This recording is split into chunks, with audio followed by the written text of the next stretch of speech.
आज के टाइम पर दुनिया का सबसे बड़ा क्राइसिस क्या है? आप में से कुछ लोग कहेंगे ऑयल और गैस का क्राइसिस।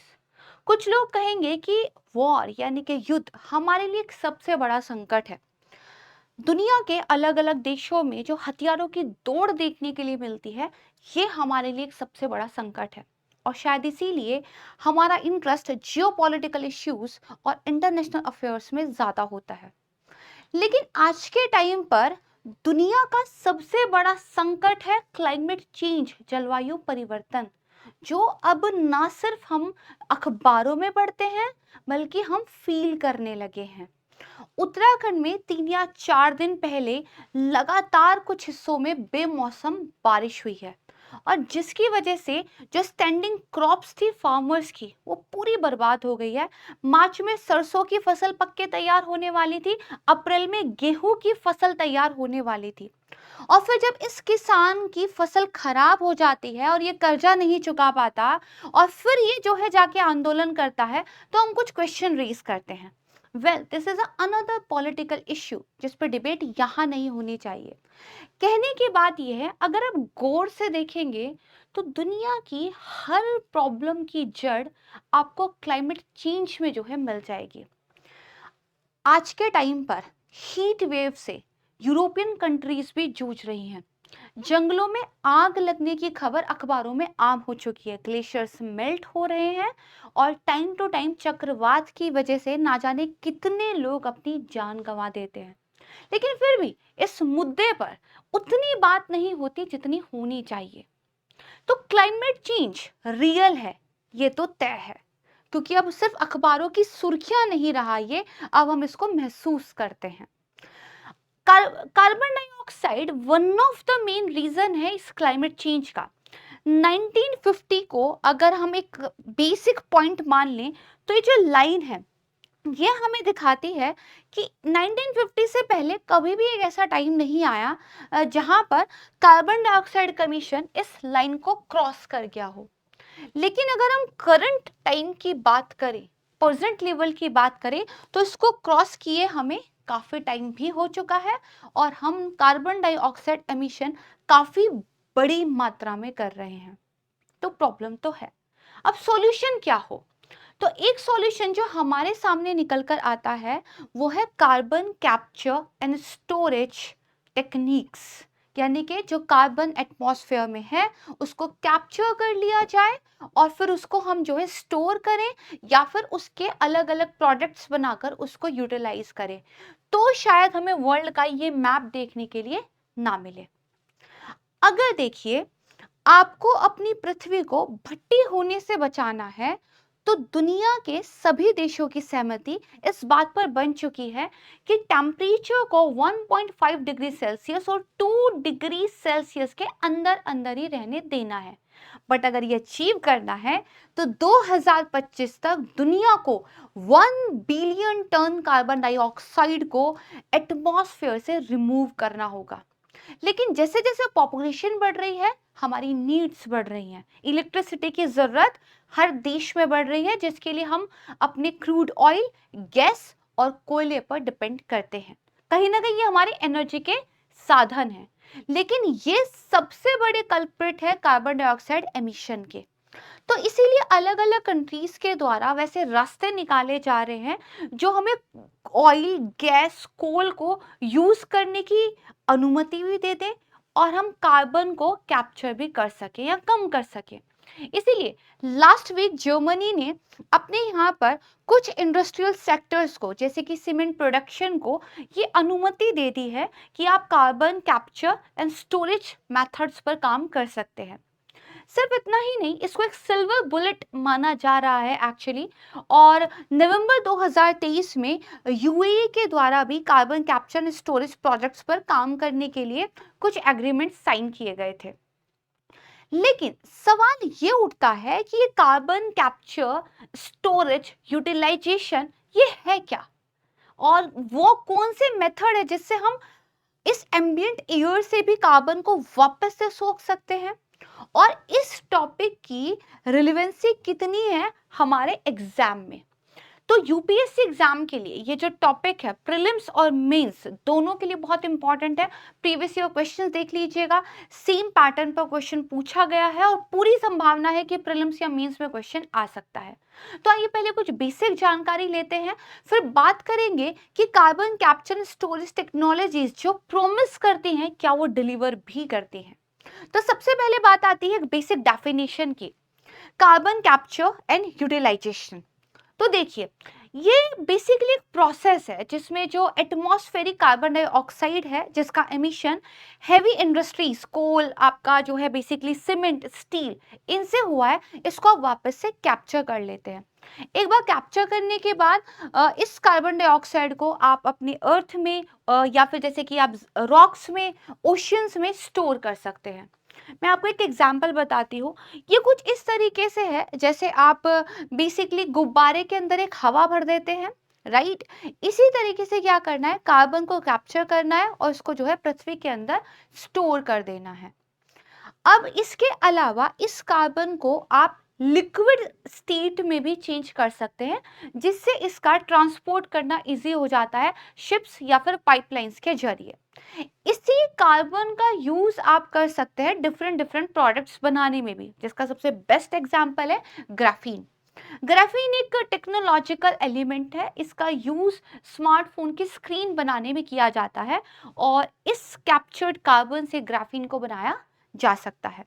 तो ये डायग्राम आपको एक बेसिक अंडरस्टैंडिंग देगा, जहां पे आप देखेंगे कि पहले हम सर्टेन मेथड्स का यूज करते हुए जो हेवी इंडस्ट्रीज के द्वारा कार्बन का एमिशन हो रहा है उसको स्टोर कर ले रहे हैं।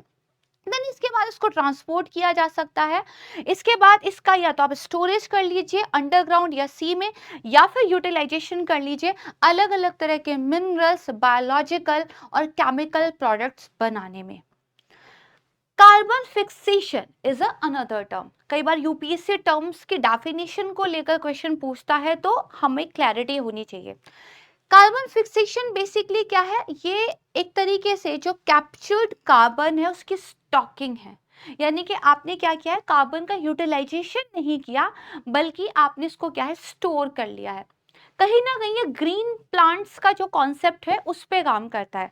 जैसे ग्रीन प्लांट्स आपको पता है एटमॉस्फेयर के कार्बन डाइऑक्साइड को एब्जॉर्ब कर लेते हैं और फिर ऑर्गेनिक कंपाउंड्स में कन्वर्ट कर देते हैं, जैसे कि स्टार्च, जो कि ह्यूमंस एज अ फूड भी खाते हैं। तो बेसिकली कार्बन कोई हमारा दुश्मन नहीं है, carbon is a very fundamental chemical element, right. लेकिन प्रॉब्लम ये है कि ये कार्बन डाइऑक्साइड जब हमारे जो है एटमॉस्फेयर में पहुंच जाता है तो ये किस तरह की लेयर बना देता है कि जो हीट है, जो गर्मी है, वो इसके अंदर लॉक होकर इकट्ठा होने लगती है, जिसकी वजह से अर्थ का टेम्परेचर धीरे धीरे बढ़ने लगता है। तो हमने कुछ टेक्निक्स की बात यहाँ पे करनी है, कार्बन कैप्चर स्टोरेज टेक्निक्स। तो इसमें से 3 टेक्निक्स इम्पॉर्टेंट है, जिनका जिक्र हमें ज़्यादातर न्यूज़पेपर्स में, आर्टिकल्स में देखने के लिए मिल जाएगा, बट एक न्यू 4th टेक्नोलॉजी भी आजकल न्यूज़ में है, उसको भी जानेंगे। सबसे पहली जो टेक्नोलॉजी है ये है पोस्ट कंबक्शन, यानी कि जो आपका फॉसिल फ्यूल था आपने उसको बर्न कर लिया है और उसके बाद जो एमिशन हुआ है उसमें से आप एक केमिकल की मदद से कार्बन को सोक कर लेते हैं। जैसे स्पॉन्ज होता है ना, स्पॉन्ज की तरह से ये काम करता है।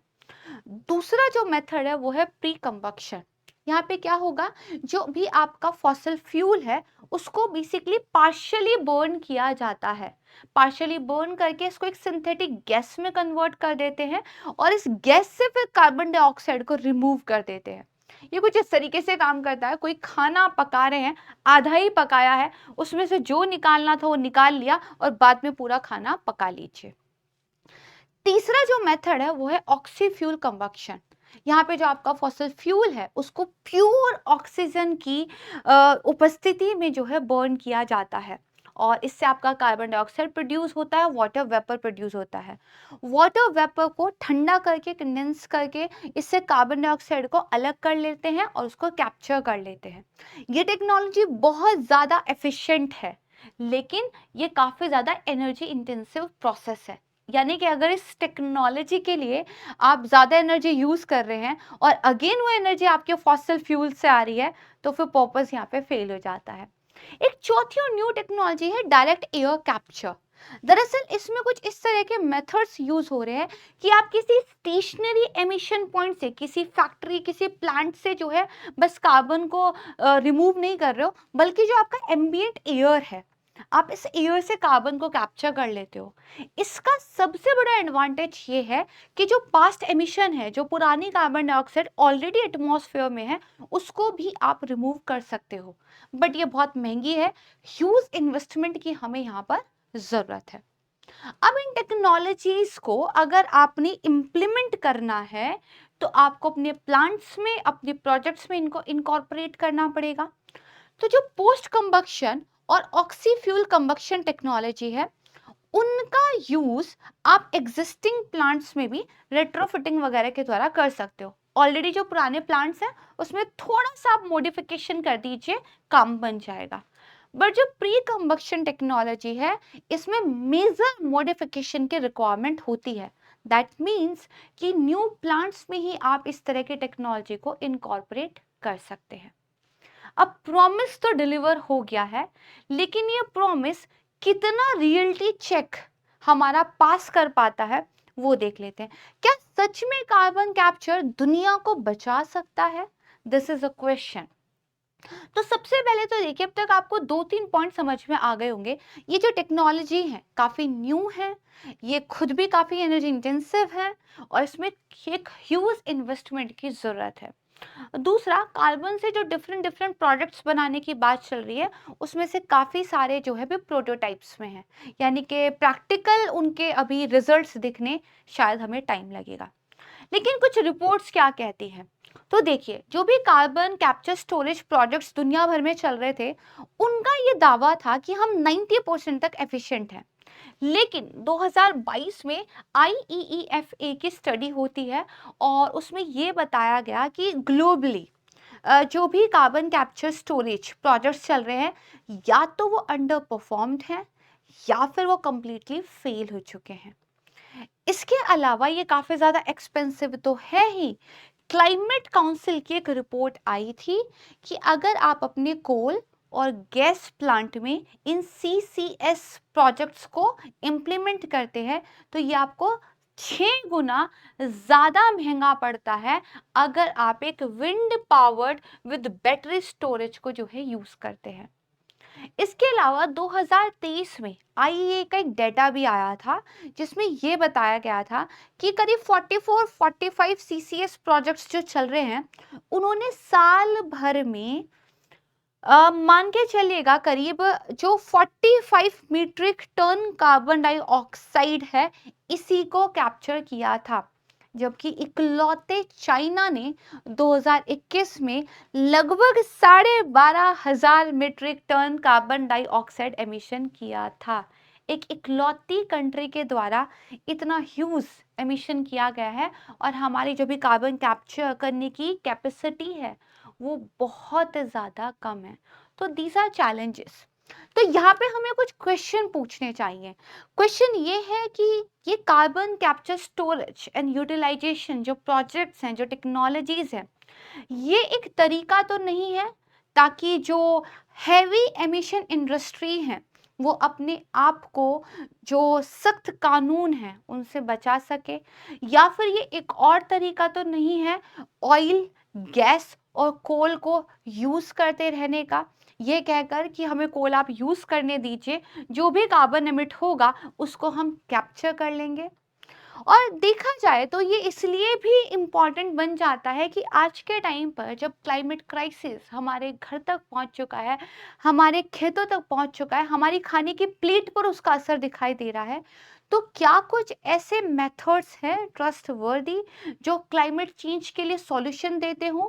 क्योंकि इलेक्ट्रिक व्हीकल्स की बात कर लीजिए या फिर हाइड्रोजन गैस फ्यूल की बात कर लीजिए या फिर इन कार्बन कैप्चर स्टोरेज टेक्नोलॉजीज की बात कर लीजिए, 100% एफिशिएंसी हमें नहीं दिखाई देती है।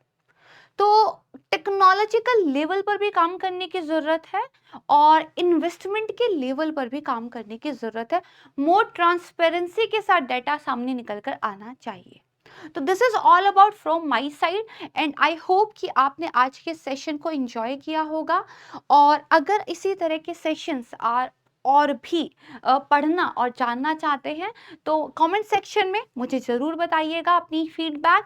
एंड साथ ही अगर इस पीडीएफ को आप डाउनलोड करना चाहते हैं तो मुझे मेरे Telegram group Prachi ma'am text book पर ज्वाइन कर सकते हैं। इजी वे है, इस क्यूआर कोड को आप अपने मोबाइल फ़ोन से स्कैन कर लीजिएगा। एंड इसके अलावा आप मुझे टेलीग्राम, इंस्टाग्राम पे तो फॉलो कर ही सकते हैं।